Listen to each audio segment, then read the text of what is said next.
तो फ्रेंड्स, आज हम यहाँ पे दो लीगल मैगजीम के बारे में जानेंगे जो टॉट में बहुत ज़रूरी होता है। और इसका जनरल कंसेप्शन भी बहुत मतलब होना ज़रूरी है लॉ के स्टूडेंट के लिए, या फिर इंग्लिश में भी ये बहुत ज़्यादा आता रहता है लिटरेचर वगैरह में। तो यहाँ पे हम लोग देखेंगे injuria sine damnum versus damnum sine injuria. यहाँ पे सबसे पहले मीनिंग से स्टार्ट करते हैं। इंजुरिया का मतलब होता है इंजुरी, साइन का मतलब होता है विदाउट, और डैमनम का मतलब होता है डैमेज।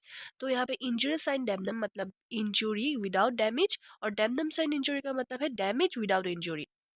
इन दोनों केसेस में ही एक में आप लोग मतलब अगर आप लोगों का कोई लीगल इंजरी हुआ है, आपका लीगल राइट वगैरह अगर वायलेट हुआ है, इन्फ्रिंजमेंट हुआ है, तो फिर आप लोग कोर्ट के पास में जा सकते हो।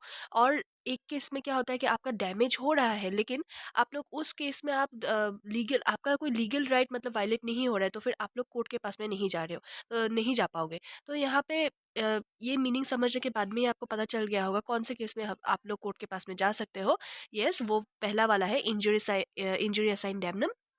यहाँ पे आपका कोई अगर लीगल राइट वायलेट हो रहा है, तो फिर आप कोर्ट के पास में जा सकते हैं।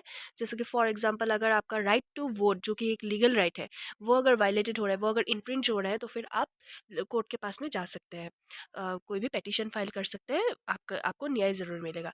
लेकिन डैमनम्स एंड इंजुरिया में एक एग्जांपल ऐसे कि ले सकते हैं।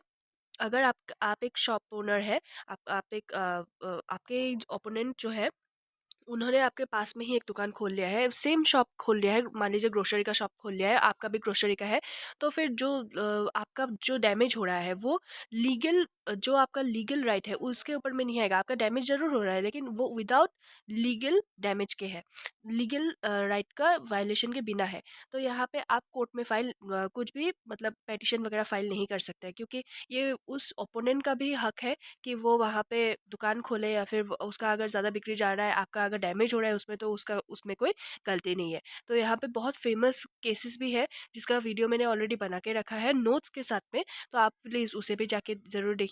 और कुछ भी अगर आप लोगों को न्यू कंसेप्ट समझ में नहीं आता है लॉ के रिगार्डिंग, या फिर BBA LLB LLB BCom LLB के रिगार्डिंग अगर आपको कुछ समझ में नहीं आ रहा है, तो फिर प्लीज़ आप मुझे कमेंट ज़रूर कीजिए। और ये वीडियो कैसा लगा ये भी मुझे ज़रूर बताइए।